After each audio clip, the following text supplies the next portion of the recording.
set in their ways. And even though it sounds like that's a terrible thing for them to do, you have to understand that this is, they buy into this. Their religion is their life, and they view me as dead. Like, this was a death for them. They are gutted. They are sad. They are grieving the loss of me as well. This isn't some cold-hearted paradigm that they have. It's very human, very real, and it's very difficult for me to know that I caused them that pain. Yeah, I get the. It's hard to comprehend. I honestly cannot imagine my life without my family. Honestly, like, even when I get my mom pissed and she doesn't talk to me for that's basically what works for her. She does the silent treatment and she doesn't talk to me for days, maybe 2-3 days. I feel like shit already, just a couple of days, but this is something you've had to live with, or you're still living with for years. And I honestly cannot imagine the discomfort, the sadness, how alone you must feel. Because even if the truth is, even if we're surrounded with all the friends in this world, it still cannot be compared to the love and support we get from family. So I'm tearing up. Oh my God. Such a sweetheart. But can you imagine, Mabel, the abandonment issues that you have when your mom and your dad reject you like that? And never mind all my nieces and nephews and my brothers and my sister and all of that. It fucks with your mind in a big way, and it affects every relationship after. I mean, I've got abandonment issues till kingdom come that I still work through. I'm afraid to get close to people, which is why my circle of friends is like 3, my inner circle is 3 people. I am so sorry you had to go through that. Nobody, You're especially such a sweetheart, Mabel. I try to stay away from talking about religion on the pod, because it's a very dicey topic, talking about religion, because I am from a Pentecostal background. My mom, my dad is a pastor. So hearing other people talk about their religion, Catholics, Jehovah's Witnesses, those El Kankas, yes, I don't know if it's a general thing, but it's here where I come from. So hearing people talk about them and how they are so deeply rooted into their religion system, I'm just like, no, I don't think that is a line. That is something I want to talk about, because people get so lost in religion, they forget their self. So in my head is, everybody is serving God.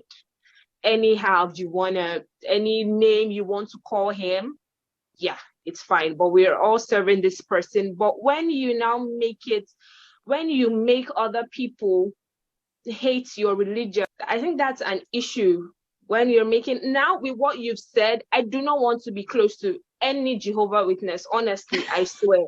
I don't want to be, if you're 2 feet 10, do not come close to me. Don't be my friend. Don't be an acquaintance. Because I can't do that.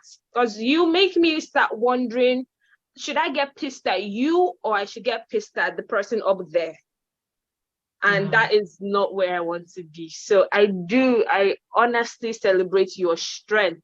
It is not easy, especially coming from a family. I wrote a post yesterday.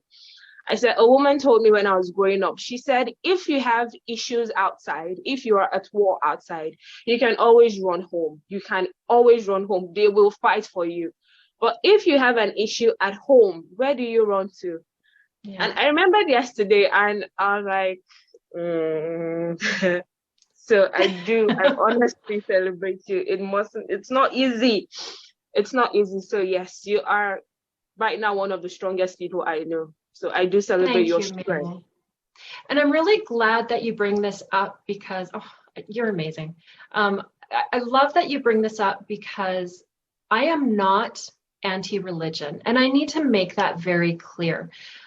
Religion is beautiful. It gives people spiritual structure to their life. But there is a dark side. There are religions that are either outright cults or they're very cult adjacent.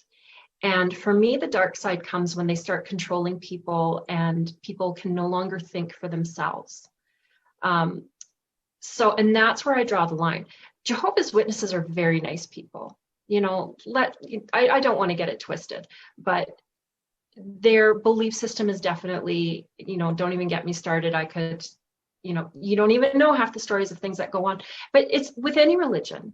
You know, Catholics have had to deal with the stain of child abuse, but, you know, in the public eye in a big way. But that is not, you know, they don't have the monopoly on that. You know, that issue is very much alive and well in the Jehovah's Witness culture too. Every religion has their dark side. So I am not anti-religion. I am anti-mind control, and there are some cult-like qualities to religion that I would definitely not be on board with. So what is your belief system right now? Well, it's really interesting that you asked that, because I don't have I don't have a set of dogma or beliefs. I went and explored everything. I explored Buddhism. I explored witchcraft. I explored everything. And I just picked a little bit here and there. But instead of calling it religion for me, the things that I believe are what everyone else believes. I just put different words to it.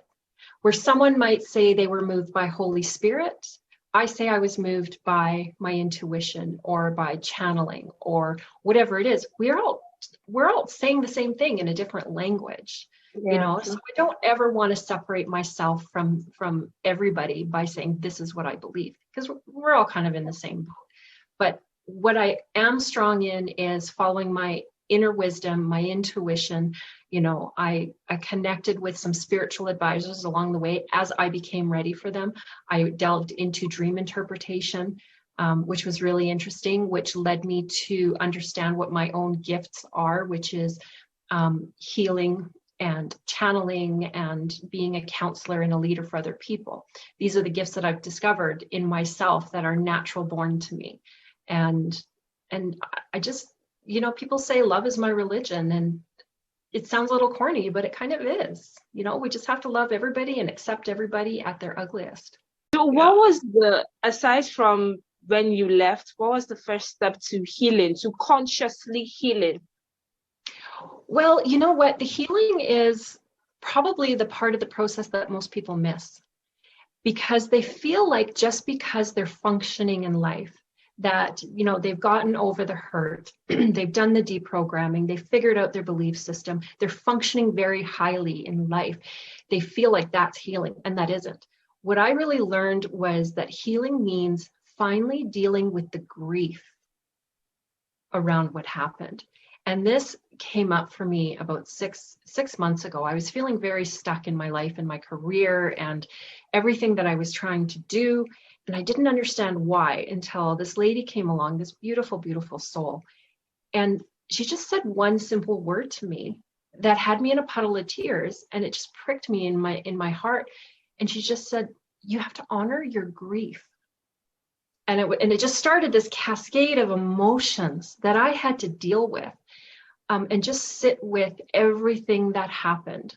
I did everything, you know, in the end, everything was right, but I hadn't dealt with the grief, and dealing with the actual grief and sitting with that, and, you know, grieving the loss of my parents, grieving the injustice of it all, grieving all the time wasted in my life, if you want to view it from that way, of not getting an education, and, you know, the poverty that I've dealt with. The, you know, there was suicide attempts in the 10 years after I left, because it was a very difficult journey. I shouldn't say attempts, I'm sorry. I had a suicide attempt while I was still in the religion, but I contemplated suicide after I left.